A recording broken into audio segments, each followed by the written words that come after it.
허물의 사함을 받고 자신의 죄가 가려진 자는 복이 있도다. 마음에 간사함이 없고 하나님께 정죄를 당하지 아니하는 자는 복이 있도다. 내가 입을 토설하지 아니할 때에, 개역 성경에 보면 지금 개역 개정판에는 내가 입을 열지 아니할 때에 되어 있으나 개정판에는 내가 토설치 아니할 때에 내 뼈가 쉬어하므로 내가 종일 신음하나이다. 주께서 주야로 나의 목을 물으시오니 내 진액이 빠져서 여름 가뭄에 마름같이 되었나이다. 하나님 앞에 나와서 통회하고 하나님 앞에서 나와서 회개할 때에 우리 하나님은 그 통회하는 소리, 회개하는 소리, 하나님 앞에 심히 통곡하는 소리를 하나님 기뻐하시는 줄 믿습니다.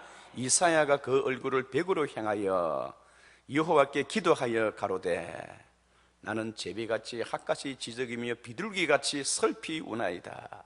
내가 주 앞에서 전심과 진심으로 행하는 것을 기억하시고 주의 목전에서 선을 행하는 것을 기억하옵소서 하고 심히 통곡하니 여호와의 말씀이 이사야에게 임하여 이르시되, 이사야 선지자가 히스기야를 신방해서 하나님의 준엄하신 심판의 메시지를 증거하고 그 궁궐을 떠나기도 전에 여호와의 말씀이 이사야에게 말씀하여 이르시되, 너는 가서 히스기야에게 말하여 이르기를 내 조상 다윗의 하나님 여호와께서 이와 같이 말씀하시기를, 내가 내 눈물을 보았고 내 기도를 들었고 너를 내 수한에 15년을 더 연장할 것이요 너를 이 성과 너를 아수르 왕의 손에서 구원할 것이요 또한 너를 보호하리라.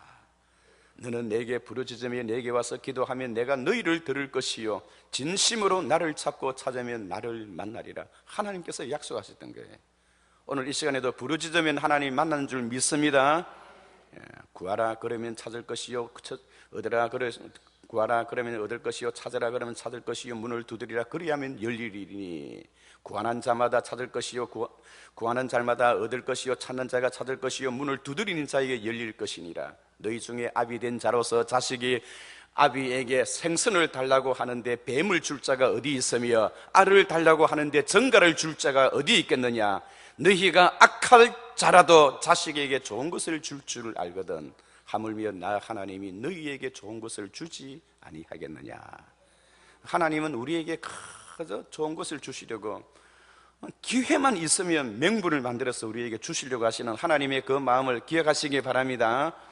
하나님은 우리가 부르짖는 소리를 기뻐하시는 거예요. 아멘.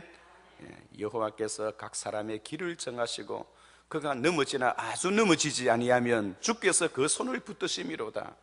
내가 어려서부터 늙기까지 의인이 버림을 당하거나 그 자식들이 빌어먹는 것을 보지 못하였다는 거예요. 글식함을 보지 못하였다는 겁니다.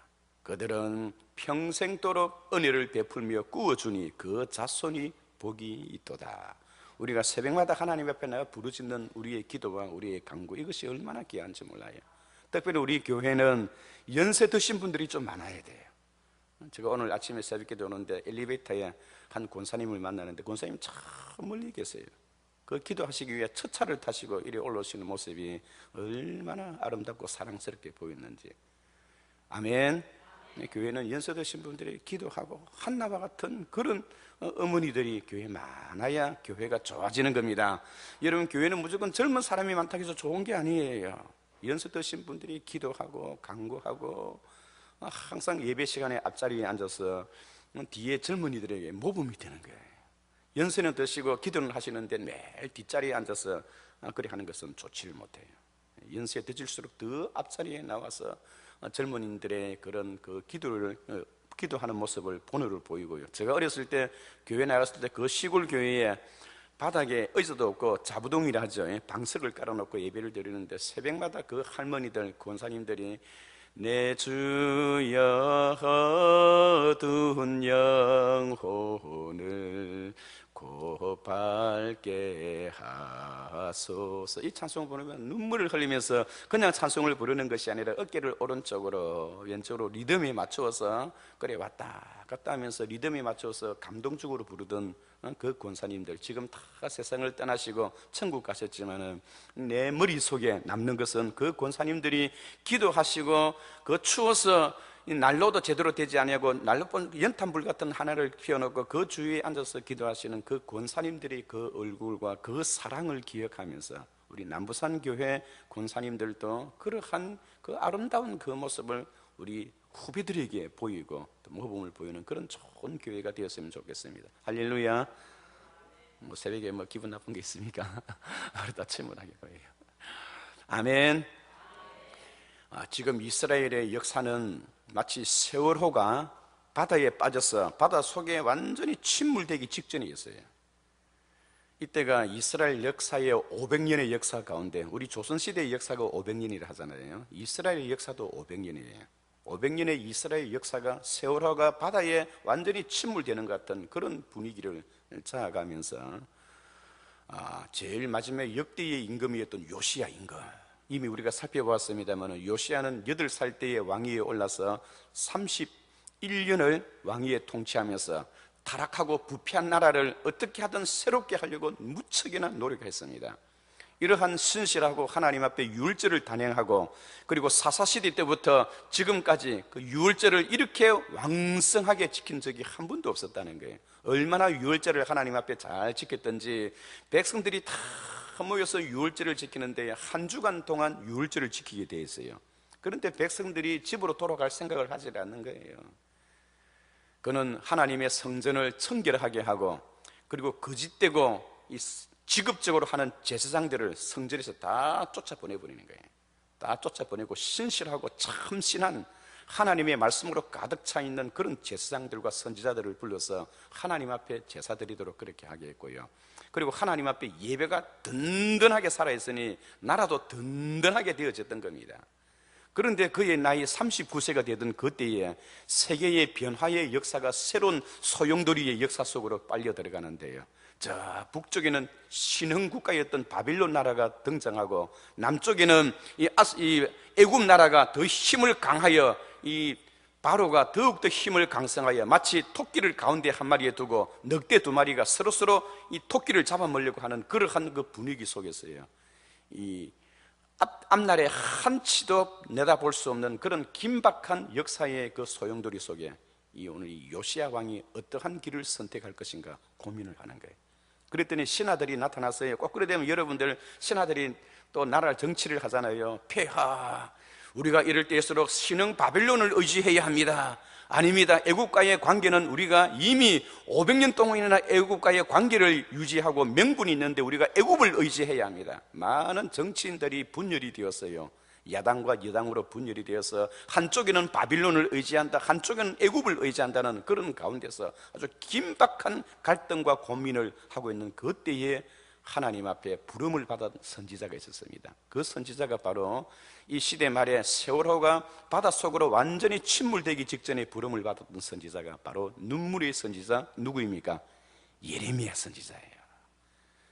이 예레미야 선지자는요, 이 요시야 왕 때 부름을 받아서 그의 아들 여호와서, 그의 형제 여호야김, 그의 아들 여호야긴, 그의 숙부가 되는 시드기야에 이르기까지 5 임금을 왕으로 섬기면서 하나님의 말씀을 전가할 때 수없이 많은 고난과 아픔과 고통을 당하면서 이스라엘 역사와 함께 같이 물속으로 빠져들어가는 거예요. 그런 선지자가 바로 예레미야입니다. 오늘 열왕기해에는 예레미야의 그 모습이 기록되어 있지 않지만은 특별히 예레미야서를 보면 그러한 내용들이 자세히 나와 있어요. 그래서 우리가 선지서를 여러분 많이 읽어야 합니다. 아멘. 선지서를 이해하지 못하면 성경을 제대로 이해하지 못하는 것과 비슷한 그런 성향이 생기는 거예요. 하나님께서 선지자를 통하여 하나님의 마음을 어떻게 전달했는가, 이런 것이 중요한 것입니다. 그런데 요시야 임금이요, 요시야 임금에게는 아들이 4아들이 있었어요. 첫 번째 아들은 성경에 기록하지 않고 두 번째 아들은 여호야김이요, 세 번째는 여호와서, 네 번째는 시드기야. 4아들을 데리고 있었던 이 임금이요, 바빌론이 새로운 신흥국가로 등장하면서 이 애국과 한판의 전쟁을 이렇게 붙게 되었던 거예요. 그런데 묘하게도요, 저 북쪽에는 갈거미스라는 지역이 있었어요. 갈거미스라는 지역에서 바빌론과 아수르 나라가 자기 전면전이 일어나는 겁니다. 전면전이. 그럴 때 애굽의 왕이었던 바로가 신흥 바빌론을 제거하기 위해서 갑자기 아수르와 이 애굽이 원수지간입니다. 원수지간에 있었던 이 두 나라가 갑자기 동맹을 맺어서 새롭게 쳐들어오는 저 바빌론의 세력을 막기 위해서 갈그미스에서 같이 연합군을 이루어서 같이 바빌론을 공격하기로 그렇게 작전을 짰다는 거예요. 그래서 바로의 군대가 모든 군사를 거느리고 이스라엘 땅을 지내야만이 갈그미스로 갈 수 있습니다. 이스라엘 땅을 통과하지 아니하면 갈 수가 없어요. 그런데 바로 왕이 군사를 이끌고 이스라엘 땅을 통과할 때에 특별히 머깃도를 통과하게 되었습니다. 머깃도를 통과하게 될 때 요시야 왕이 그 젊고 아주 용맹하고 지혜가 충만했던 요시야 임금이 그 올라오는 바로의 그 대적을 거기서 막았던 거예요. 그거 가만히 놔두었다면 그냥 지나갔으면 아무 일이 없었는데요. 그러나 요시야 왕은 외국 군대가 우리나라의 영토에 침입한다는 것은 있을 수가 없다는 겁니다. 우리나라 여러분, 우리나라의 역사도 봐도 1894년 청일전쟁, 1905년 러일전쟁, 청나라와 일본이 우리 한국에서 자기들끼리 싸우는 거예요. 1905년에는 러시아와 일본이 자기들이 우리나라에서 싸우는 거예요. 그런 그 불합리한 일이 어디 있습니까? 그러나 그 당시에 왕이었던 요시야 임금은 우리나라에서 다른 나라의 군대에 한 발짝도 들이지 못한다는 그러한 명분을 가지고 올라오는 그 신흥국가였던 그 힘이 있던 강대국이었던 애국 병사와 머깃도에서 한판의 전투를 하는 가운데 거기서 요시야 왕이 전사를 하고 마는 거예요. 분명히 훌다라는 여선지자가 그에게 말했습니다. 여호와께서 너를 심판하지 아니하시고 이 나라는 심판하되 너는 심판하지 아니한다고 약속했는데 요시야 임금이 그 전투에서 사망해버린 겁니다. 전사를 해버린 거예요. 이것은 하나님께서 요시야에 대한 하나님의 징계가 임했던 것이 아니라 그것은 하나님이 이 땅을 그렇게 심판하게 될 것이라는 하나님의 징조의 표시로 하나님이 요시야를 일찍 데리고 가셨던 겁니다. 아멘. 요시야가 죽자 요시야가 그 올라오는 바로의 병사를 거기서 차단함으로 인해서 저 북쪽에는 아수르 병사가 바빌론에 의해서 계속 밀리고 있는데 애굽의 원정군이 오기를 간절히 기다리고 있었으나 이 요시야가 그들을 막고 있었기 때문에 원정군을 막지를 못했던 결합을 하지를 못했던 아수르는 그 자리에서 망해버립니다. 그래서 역사 속의 아수르는 바빌론에 의해서 영원히 사라져 버렸던 거예요. 아수르와 애굽이 동맹을 맺어서 어떻게 하든 바빌론을 막으려고 하였지만은 올라오는 그 애굽을 요시야가 막음으로 인해서 저 위에서는 아수르가 망하고 말았던 거예요. 그에 대한 화를 내었던 이 바로의 이 애굽 왕 바로는 바로 예루살렘으로 진격을 했어요. 요시야 왕을 죽이고 난 뒤에 그의 아들, 세 번째 아들이었던 여호와스 임금을 그 자리에 올리고 그 다음에 그 여호와스가 말을 듣지 않으니 3개월 만에 그를 잡아다가 애굽으로 끌고 와서 애굽에서 처형을 시켜버린 거예요. 그리고 그 다음 두 번째 형이 되는 엘리야김을 불러서 그 왕자리에 올려놓았습니다. 왕위에 올려놨더니 그 엘리야김도 결국은 애굽의 힘에 의해서 왕위에 올랐다 보니까 아무런 이런 헛수합에 불과한 거예요. 아무런 힘도 없고요. 눈치만 볼 수밖에 없는 그런 엘리야김입니다. 이러한 임금이요 바로에게 많은 뇌물을 갖다 주기 위해서 백성들에게는 고혈을 짜내는 거예요. 고혈을. 여러분, 고혈을 짜낸다는 것이 무슨 말인지 알죠? 백성들에게 나라의 경제는 땅바닥을 치는데 임금이란 자가 백성들에게 강한 세금을 빨아들이면서 그것을 가지고 애굽에 뇌물을 바치고 나머지 돈은 자기가 호의호식 하는데 먹고 사는 데에 그렇게 호의호식을 하는 악한 임금이었다는 거예요. 지금 이스라엘 나라가 이 지경에 이르렀으니 이스라엘은 앞날에 아무런 소망이 없습니다. 그래서 예레미야 선지자가 엘리야김에 나아가서 왕이여 여호와를 의지하소서. 당신의 그 못된 행위를 버리고 우상 숭배하는 것을 버리고 여호와께로 돌아오소서 하고 예레미야 선지자가 수없이 그에게 간파했습니다. 그런데 이 엘리야김에는요 여호야김, 엘리야김 이 사람 같은 인물인데요, 이 사람에게는 여호야김이라는 아들이 있었어요. 그 아들이 16살 될 때에 딱 보면 중학교 2학년 3학년 될 나이 아닙니까? 자기 아들이 보는 가운데에 예레미야가 정성껏 기록했던 하나님의 말씀을 추운 날에 화롯불을 켜우면서 그 하나님의 말씀을 찢어서 그 화롯불에 던지는 것을 보았습니다. 그리고 뿐만 아니라 하나님의 종 예레미야를 뺨을 치고 그를 구덩이에 가두고 그에게 숱한 어려움과 아픔을 당하는 것을 그 아들에게 그대로 보여주는 거예요. 여러분, 하나님의 종을 그렇게 욕되게 하고 하나님의 종을 그렇게 아파하던 그것을 그 자식들에게 그대로 보여줬던 거예요. 여러분, 자식을 망하게 하려면 집에 가서 자식들 보는 가운데 계속 욕을 하고 목사 욕을 하고 흉을 보고 그렇게 해보십시오. 그 아들 반드시 망하고 마는 것입니다. 그런 것을 보고 듣고 자라났던 이 여호야긴이요, 아버지가 처형을 당하고 자기가 그 다음에 왕위에 올랐어요. 왕위에 올랐는데 왕위에 오른 지 3개월 만에 바빌론 왕이 쳐들어왔어요. 군사를 이끌고 쳐들어와서 그 여호야긴을 사로잡아가지고 바빌론 나라로 끌고 가버린 겁니다. 그리고는 평생을 어두운 지하 감옥 속에서 설설히 죽어가도록 그렇게 길을 만들었다는 것을 성경은 우리에게 가르쳐주고 있습니다. 여러분, 이 엘리야김은 자기가 왕으로서 예레미야가 그에게 경고하는 여러 가지의 그 경고의 말씀을 듣고 회개하고 하나님 앞에 돌아왔더라면 괜찮았을 거예요. 그런데 그 예레미야를 물고문을 주고 뺨을 치고 뿐만 아니라 그가 기록했던 성경을 찢고요, 그리고 하나님의 이름을 욕되게 했던 거예요. 그래서 하나님 성경에 보면 이스라엘 백성들을 하나님은 이거는 개나 소보다 더 못하게 취급하는 거예요.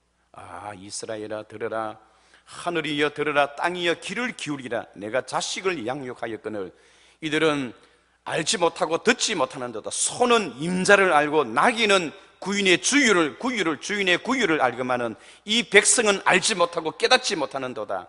아, 범죄한 나라여, 허물진 백성이여, 그 행위가 사악한 백성이로다. 하나님은 이스라엘 백성들, 자기 백성들을 볼 때 소나 나귀나 개나 돼지보다 더 못하게 그렇게 평가를 하고 있는 거예요.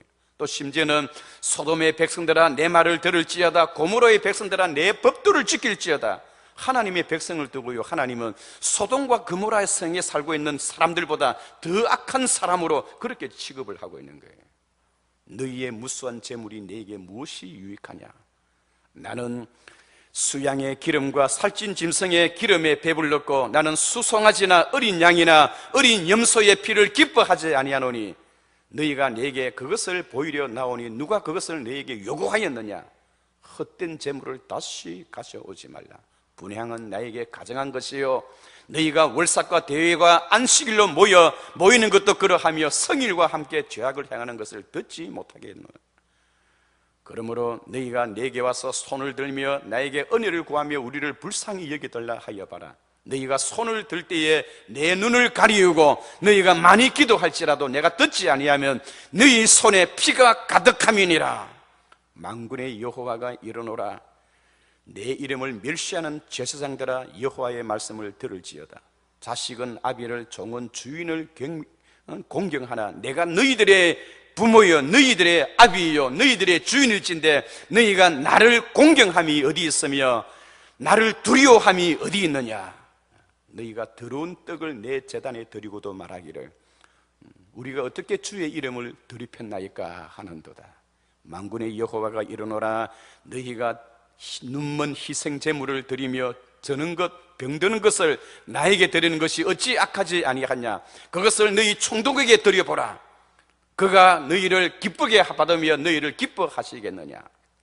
나 만군의 여호와가 이르노라. 더러운 재물을 다시는 가져오지 못하도록, 더러운 재물을 내 제단에 불태우지 못하기 위하여 누군가가 성전 문을 닫았으면 좋겠노라. 만군의 여호와가 이르노라. 해 뜨는 데부터 해 지는 데까지 내 이름이 이방 민족 중에서 크게 될 것이라. 그들이 나의 이름을 위하여 깨끗한 제물로 나에게 분향하리니 이방 민족 중에서 내 이름이 크게 될 것이니라. 할렐루야. 하나님은 마음에 결단을 하셨어요. 결단을. 내가 이 백성들 중에서는 내가 더 이상 찬송을 받고 싶지 않다는 거예요. 하나님이 자기가 선택했던 그 백성이지만은 하나님이 꼴도 보기 싫다는 거예요. 소나 개보다 못하는 그런 민족들, 소돔과 고모라 같이 악하고 패역한 이 민족들, 내가 다시는 너희를 보지 아니하겠다는 거예요. 그 대신에 내가 너희를 다 버려버리고 내가 새로운 한 민족을 선택해서 그들을 통해서 내가 영광을 받아야겠다. 하나님은 그렇게 마음을 먹었던 거예요. 그래서 하나님께서 한 민족을 새롭게 선택했는데 누구를 선택했습니까? 5,000년 동안 숨겨져 있었던 대한민국을 하나님께서 그때야 역사 속에 끄집어내는 거예요. 아멘. 그리고는 저와 여러분들을 불러셔서 저와 여러분들을 통해서 하나님의 이름이 높아지기를 우리 하나님 간구했던 겁니다. 오늘 우리가 하루를 살아가면서 하나님이 이스라엘을 피하시고 하나님이 이 나라 이 민족을 선택해 주시고 그리고 나를 통해서 하나님에게 경배 돌리기를 하나님 원하시는 그 마음을 잘 깨달아서 역사 속에 있었던 유태인들이 걸어갔던 어리석고 미련했던 역사 속의 바닷속으로 완전히 침몰하게 되는 세월호의 그런 운명을 가졌던 그러한 이스라엘의 어리석은 전철을 따르지 말고요, 하나님이 나를 선택해서 내가 해 뜨는 데부터 해 지는 데까지 이방 민족 중에서 내 이름이 크게 될 것이라는 하나님의 그 예언의 말씀이 오늘 저와 여러분들을 통해서 완성되어졌습니다. 아멘. 우리가 살아도 주를 위하여 죽어도 주를 위하여 사나 죽으나 주님 앞에 영광 돌리는 우리가 되었으면 좋겠습니다. 같이 한번 기도하겠습니다. 우리